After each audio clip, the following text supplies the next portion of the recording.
used to love all of this. The platinum records, the private planes, living in public. But now everything is ruined. I'll tell you my story. You'll make my choices, but when you do, don't just be a star. Stars die. Be a legend. My name is 𝕭𝖎𝖃, and tomorrow I'll be 27.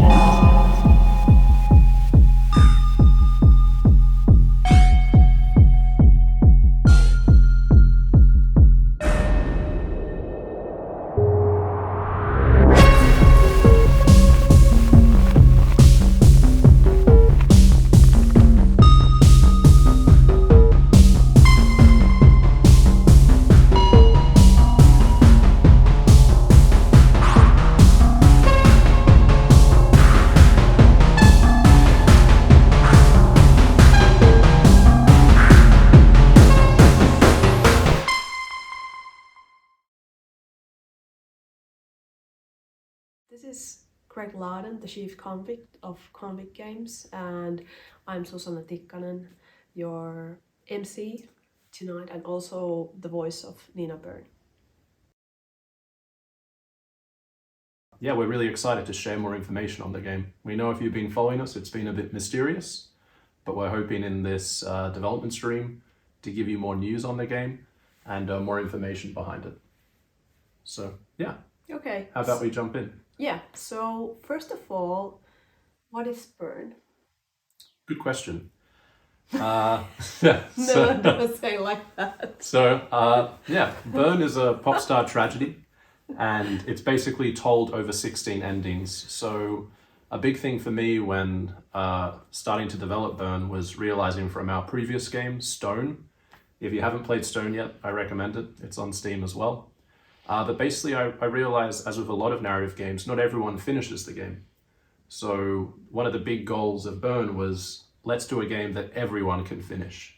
So we haven't announced how long it will take you to finish the story each time, but if you play the game, relatively quickly you'll see your first ending. And basically, it's the story of a Finnish pop star, and it follows from her debut at 16, her establishment at 24, her climax at 27, and it basically gives you insight into 𝕭𝖎𝖃. So how would you crystallize the core of 𝕭𝖃, what the game is about? I think our trailer does it pretty well. 𝕭𝖃 is an interactive story, and it's a pop star tragedy. Mm-hmm. And there are many endings, but they are good, bad, or ugly. And it's actually up to you to decide what is a good ending, what is a bad ending, and an ugly one. But yeah, really excited about the game. And if you're into interactive stories, I think you're really going to love it. If you're a Convict Games fan, I think we're building on what we started originally with 𝖬𝖃. So why did you choose to create 𝕭𝖃? Yeah, so I think, as mentioned, it started from wanting to do a game that everyone could finish, and also wanting to sort of push the medium. I think the story of 𝖬𝖃, our previous game, was about defining our voice and wanting to create an interactive story game that isn't about jumping and killing. It was a story about talking and relationships, and obviously Australiana. It has like a hungover koala detective that you play, so I felt like we established our voice, and I always dreamed of creating an Australian game, and a game that was proudly Australian in every way. So I felt like once we'd done that with 𝖬𝖃, it was time to do something new. And if you know about Convict Games, we're proudly an Australian company, but I'm living in Finland, Susanna is Finnish, so it felt like with the new game that why not use this different flavor.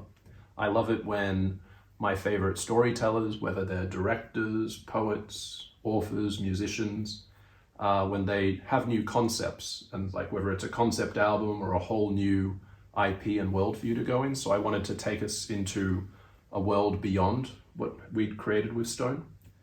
And the next thing, I've always loved documentaries about music. I'm a huge music fan.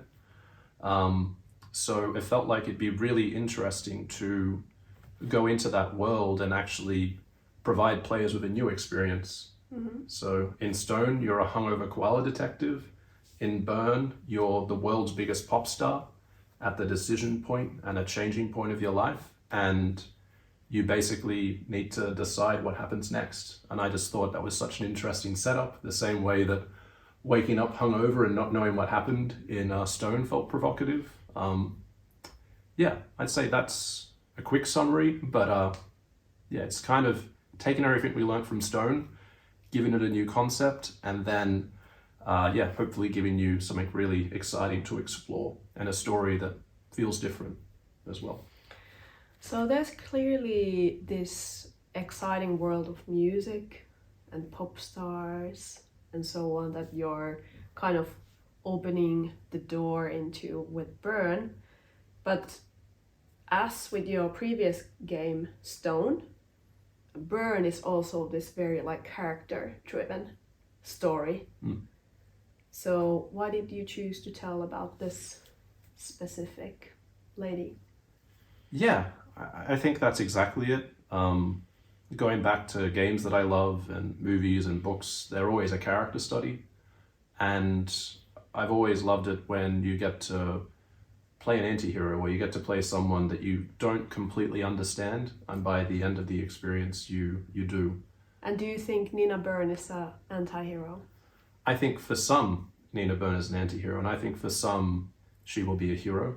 But I would say it depends on your choices. So that is something in the game that you can choose what you say, as in Stone, but your choices will determine which endings you have and how Nina reacts in these situations, with full voiceover by Susanna and others. But I feel like it was just such an interesting premise to take.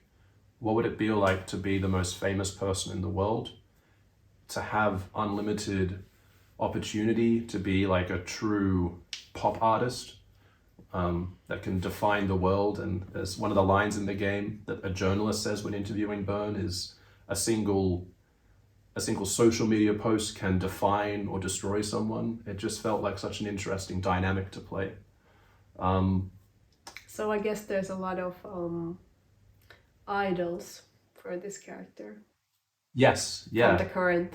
Of course, yeah, I'd say from both the past world. as well. And I'd say not just in the music industry, I'd say in just art in general. And I think Byrne was also built as a bit of a response to making Stone, because if you've been following Convict Games, we're an independent, we're self-published, we've been self-funded. So apart from some great help from Creative Victoria for Stone, but nonetheless, it was something that,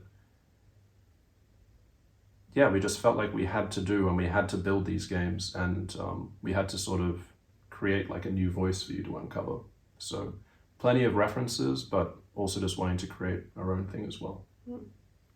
Okay, so the distinctive art is in a very big role in Byrne. Could you share a bit more about that, the art style? Yeah, of course. So yeah, really proud of the art style, and shout out to Francois, our artist. So Byrne is a pretty small team. I'm the writer, director, programmer, and as Susanna said, the Chief Convict. So a lot of different hats that I wear in Switch. And then for the art, we've had Francois, who's an amazing artist that basically managed to find him online, loved his work, and we got to collaborate. And the thing that struck out to me was just the strong image, and similar to Stone, was trying to create an art direction and a visual direction that can survive. So it's not just about creating a game for when it comes out, it's about creating a game that can be revisited and survive. It's as much to me as like an art project as it is just like a pure game. So it was really important the art was striking, and I loved Francois' use of colors, and I could see the potential in Francois to do really great things. And since then, Francois worked on really amazing projects, and I'm really humbled to collaborate. And I think a mutual thing that we bonded on was the idea of it. Francois loved the idea of playing a pop star and having 16 endings and all the different references we discussed. And also is a big lover of music as I am. It's just a pure art form that I find endless inspiration from. And I think even for Francois, for his art, he does as well.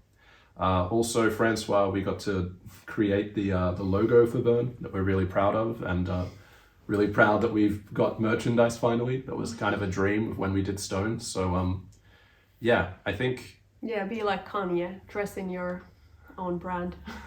Well, it's great to create your own brand and represent your own stuff rather than others. So yeah, no, but really proud of it. And I think the art is similar to pop music. I hope it's easy to understand and a little bit complex as well. And hopefully it lures you in a really striking way. It was also important for us that because we're a small team, so we have myself programming and writing the story, and then we have Francois who did the art. We've obviously had a selection of amazing performers like Susanna for the voice, and then we had Jonas for the music.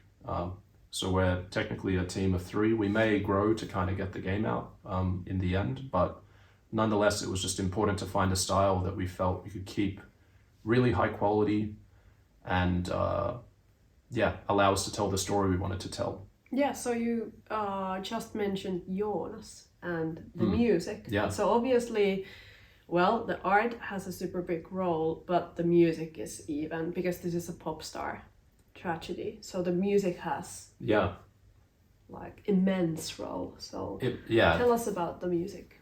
Yeah, so music-wise, one of the big things that Jonas and I decided when Jonas Turner is like an amazing composer based here in Finland as well. Francois is in France. I'm an Australian living in Finland, so we're really like international collaborators. And when I told Jonas first about it, and probably for what you think when you think of the game, is you're going to hear Nina's music. But what I told Jonas was, you never get to hear Nina's music, you get to hear the feelings of Nina's music, you get to feel the examples. So it's something that you need to sort of discover. And I also gave Jonas the sort of paradigm saying, hey, we have lots of endings and it doesn't make sense to me to play the same game each time with the same music and just see a different story. So what was really important was every time you play, there's a different genre of music that plays. So once we had that paradigm of, number one, Nina's the biggest pop star in the world. Our music will never be better than what you think the biggest pop star in the world is. And the way people talk about Nina and the way Nina talks about herself, she's created a sound that's changed everything in music and our world. So what was important for us was to score it almost a bit more like a film or a great TV show that you love, where we're matching the emotions of Nina and your decisions. So depending on if you're pretty arrogant and cocky, the music will continue to get darker and darker and darker, and eventually climax with potentially a really bad or ugly ending. If you choose better choices, maybe more humble things and maybe less intense choices, obviously the music will be more positive. So we have the multiple genres, we have the interaction defining the music, and we have great genres of music. So, and Jonas composed these all himself. It says how much of a virtuoso of music. So we have black metal, if you're a black metal fan. We have techno, we have hip hop, we have rock. We have this amazing ambient soundtrack that I believe Jonas created using snow. So there's an amazing amount of music for you to discover, and they all change and evolve as you play. And I think it's one of the most exciting parts of the game. And you can get a taste of it in our trailer, which Jonas scored, and that's what I'd call our techno sound. And yeah, I think it's, from all the playtesting I've been doing, it's one of my favorite parts, is just being able to control the music, control your journey with Nina, and see where it takes you. And I'm really excited for players to discover all the endings. And I would say 𝕭𝖀 is also a game and a story you can't understand the first time. You need to play it many times, and there's lots of clues and secret elements that you need to unlock. So it's a big change from Stone, but I think it's a really exciting change from Stone, this structural change as well. Yeah, so it's a bit more experimental in the narrative sense. And seems like, so basically you shuffle the story shuffle the endings, or somehow there's like a, well, the causality leading to the endings, and you shuffle the music, so it all together is like this kaleidoscope of storytelling. Yeah, kaleidoscope's a great word. I think it is. It can be pretty trippy when you play. It can be, I think, very surprising, and even for me when I'm playing it, it does surprise me with all the different things it can show. But yeah, that was also going back to like why make Burn, and I feel like once again with Stone, our previous game, that we kind of defined our voice and we could build a story game on our own. And that was a big thing for me because I had to write, direct, and program it and never built and shipped something like that. So when I had that, it was like, well, let's do a story that you can only tell in this medium, in the interactive medium. So that means games don't need to have one ending. It's not a book, it can have many. So let's do that. We don't need to have one set soundtrack. It's not a passive medium, it's interactive. So it was about being, more experimental and really challenging ourselves to create a story that you can't really play any other way. So if you love story games, I think it's really exciting and I can't wait for more people to play it. Yeah, sounds good. So any fun facts or behind the scenes stuff that you could share with all of us? Sure, yeah, there's been plenty. So yeah, if you've been following Convict Games, we've been breaking free since 2017. So that means that we've always been like trying to do new things in games and new voices and new stories and trying to create something that we feel like no one else would make. So we need to make it because I'd love to play a game like Stone. We made it. Love to play a game like Burn. We're making it. And yeah, so regarding the behind the scenes, there's been like a full variety of things. So right after Stone, so Stone came out in 2018. From there, it was various sort of working and understanding what Stone was and trying to bring it onto new platforms and everything. But after that, there was just recovery. Yeah, there was some recovery, and the general idea was about what is the new game that we want to do, and naturally, there's many options of what to do. But I'd always had this this passion for music, and I kind of took a bunch of different ideas and I've merged them into Burn. So I think that was fun to sort of think creatively in my own time, like, what is this new game going to be? And rather than just say, oh, it has to be this or it has to be that, it was, let's combine them. I won't say what they are because I think that's part of the fun of when you play Burn, is to see the kaleidoscope, to use your word, and all the different images. And yeah, there's definitely a lot of mystery in there for you to uncover. Yeah. And I'd say behind the scenes wise, fortunately, because we built our first game and we had the technology, it did really allow us to build it more quickly. So we could take our dialogue system and a bunch of stuff and just more quickly prototype the game. But as I learnt from building Stone, one thing is to do the prototype, but the other thing is just the amount of voiceover recording and also writing the script. So if you got Stone on Steam, you would already see that you can get the screenplay. Planning to do that with Burn. So, but what I did with Burn that I thought was fun was each time I wrote as a section of it, I wrote down the date. So on the front cover, there's Burn, obviously, and was so happy to put the logo there. And then it has all the different dates that we did it and all the different rewrites, and up until the final VO session that we did, where Susanna went through a lot of different emotions and ranges, but we'll get to that in a bit. But I think that's a fun thing, and I think it was a really different sort of screenplay to write, because with Stone it was a lot more of like a traditional game, traditional film, TV sort of screenplay. And once again, you can check it out on Steam. But with Burn, it was, because it is a bit more experimental, it was pretty hard to get my friends or people I trust or even Susanna to read it and understand it, because I knew how I wanted it to work. But when you give that to people and it's just a script and it tells you in a little page at the front what to do, it's pretty complicated. Yeah, well, in the end, everything makes sense, but that structure definitely doesn't work as a book or anything. So So it definitely has been crafted for the game medium. Yeah. Like you really went down the rabbit hole. Yeah, that was the thing. It was, okay, we can build a story game. How are we going to change story games? How are we going to push, and how are we going to like create something Convict Games and like myself and you and everyone involved can be really proud of. So yeah, that was like one of the big things. I think another behind the scenes is obviously doing the art. We had an art book for Stone, and yeah, good news, we're going to do like another similar sort of art book thing. So yeah, all the different versions that Francois has done and all the different explorations, and finding Nina was really cool because I had the character in mind that I built up, and I knew I wanted to be really special, and it was really cool to discover that with Francois. And also, Susanna's been the editor at Convict Games since Stone, so always helping and looking at things and helping me decide the right way. So telling when something is really good and really bad, yeah.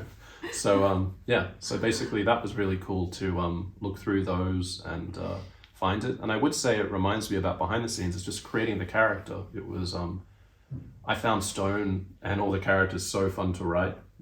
Like Les and all that stuff. So it was such a nice change to write Burn. But one thing I did realize was when I've been playtesting Burn. So Burn was written during COVID. The pandemic, yeah. So you can tell it's a game written during a crisis. At least I feel like I can. I think there's different things that kind of come through it in a really interesting way. And obviously, if you've seen our trailer, Nina's wearing a mask, and we wanted to set it in this time when we built it. Yeah.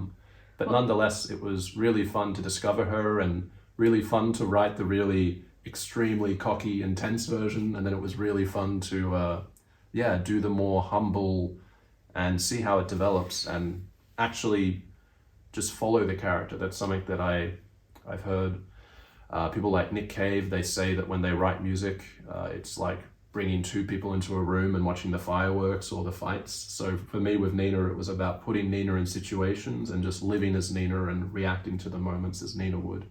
So it was a really, really creative and fun thing to write as well. Can you share at all to us, like how many characters? Yeah, that's a good question. There are. Yeah. Burn? Yeah. So there is more than just Nina. We haven't actually shown any of them, so it's something that I'd love to show off ahead. But I will say the device that we decided to use, and it's kind of shown in the trailer, is it's basically told through a series of interviews and moments of Nina's life. So for me, following the music industry and just general art, there's as much the famous artists on the side, but there's also these personalities that interview them. So it was important to me that the characters are Nina, some journalists, and some other characters that you'll discover. The journalist, I think if you're a fan of Stone, you're really going to like the voice, but that's all I'll say. And really proud of that character. And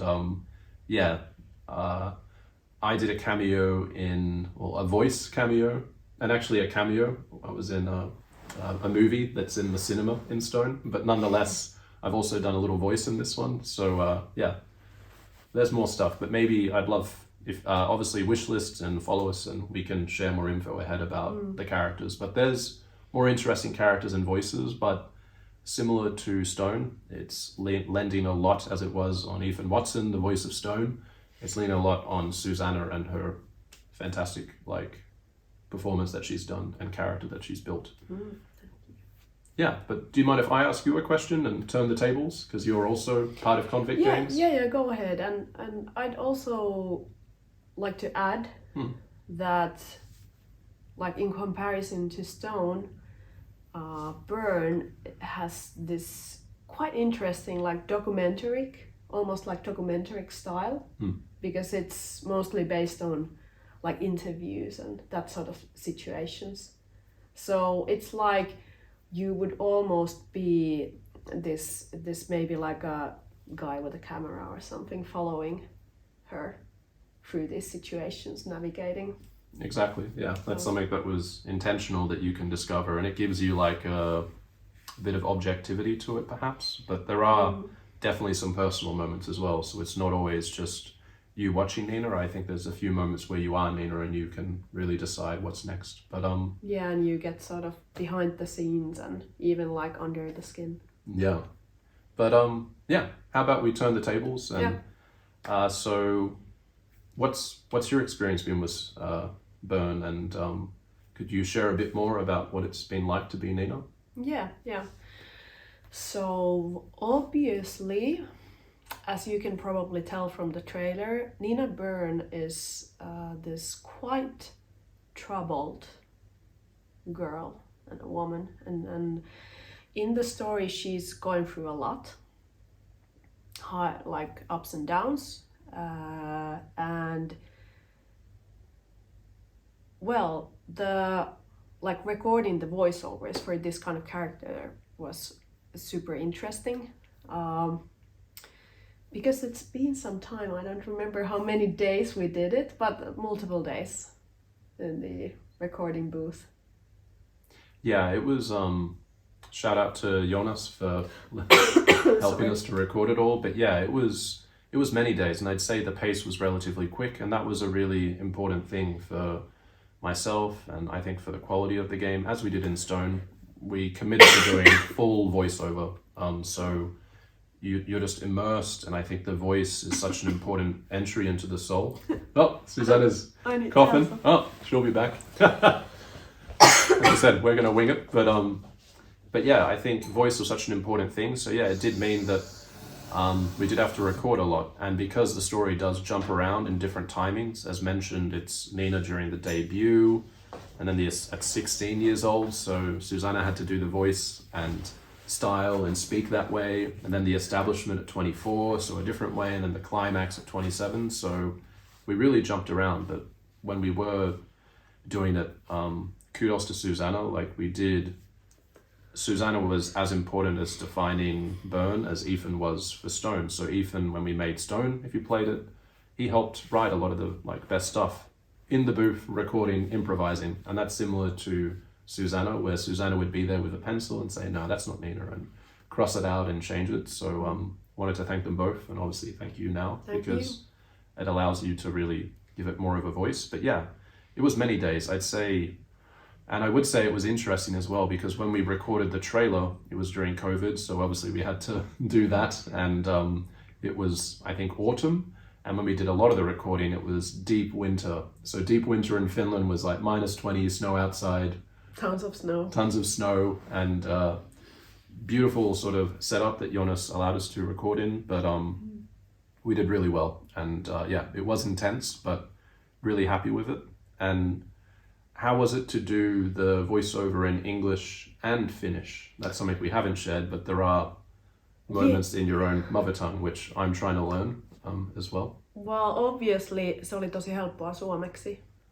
So what I just said in Finnish was that it was super easy in Finnish, but it was Susanna's lost her voice. Yeah. about that. All right, Susanna's back. I think it was like cat hair. Yeah, we don't have a cat, so yeah, we don't have a cat. who's cat hair? But yeah, so I guess the question we were kind of going into was, don't think it's been announced, but obviously 𝖭𝖎 is in English, but it's also, we mentioned it's a Finnish pop star, so there are sequences that are in Finnish. So how was it to do voiceover both in Finnish and English? It was very scary, because obviously English is not my mother tongue in any way. So I think that part needed a lot of concentration. And obviously I'm not a professional actor or anything like that, so that needed a bit of work in the booth. But I have to say that the Finnish parts were a lot easier, koska suomen kieli on mun oma kieli. Yeah, and that was something that I'm trying to learn Finnish, and it's another way that Susanna really contributed, because I knew that I wanted some sequences to be in Finnish. It didn't make sense to me. It made sense to me when a Finnish pop star is being interviewed by maybe an Australian and some other people that she would have to speak English, but when she's chatting to a family, why would she speak English? So it was important to me to give it a sense of realism. So yeah, we do have that. And I think it adds a really interesting flavor to the game that I'm really proud of, and kind of goes into what we mentioned earlier, that we have this great opportunity to create this new concept, so why not explore the Finnish language as well, and just the setup of the background of the character. So yeah, I think you're really going to enjoy that. And similar to Stone, there will be obviously subtitles for these sequences, don't worry. And kudos to Susanna for translating those. So yeah, there was the version I wrote in English, and then there's the version that Susanna did. But is there anything else you wanted to share about what it's been like to work on Burn, or anything you want people that are following the game to know about? Yeah, I think that the story of 𝕭𝖎𝖃 is a very interesting story, and it's as a character, 𝕭𝖎𝖃 is, well, let's cut that because I lost my thought. But what I wanted to say is that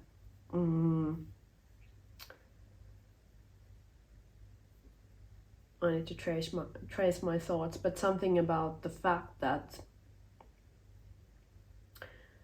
𝕭𝖎𝖃 is well, because she's a pop star. There's a lot of this kind of like external pressure on her in the story, but we get to see this really interesting glimpse inside this character's head, how she's navigating that pressure and trying to stay true to herself,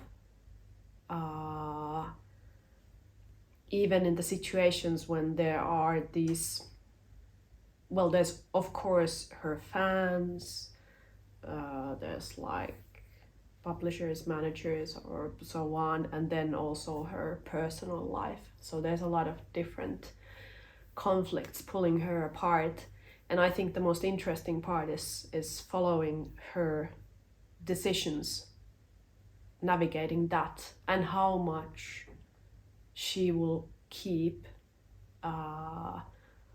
to like hold a part of herself. So how much she will be staying true to herself, if that made any sense. Yeah, no, it makes sense. And yeah, that is something that reminded me of like kind of going back to like why make Burn and why have so many endings. It's just in life, like time is the most valuable thing you have, and the fact that in a game you can have multiple chances. I think obviously there's many moments where people wish they could rewind and they could do things differently, and how would life have been if I did this and did that.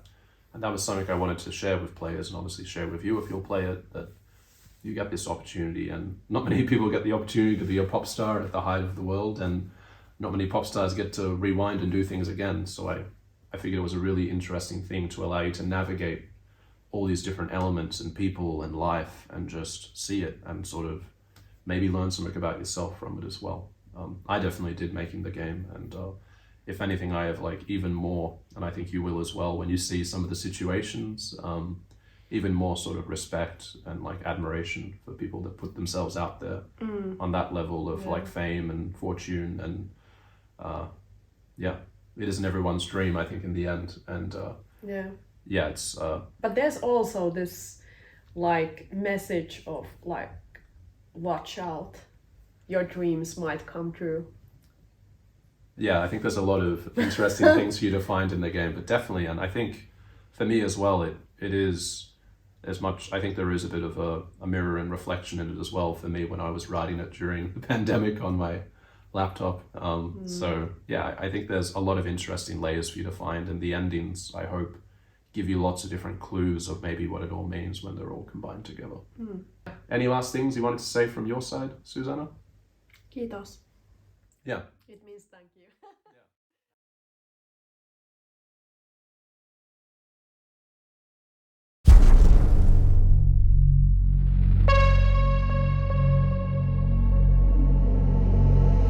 I used to love all of this, the platinum records, the private planes, living in public.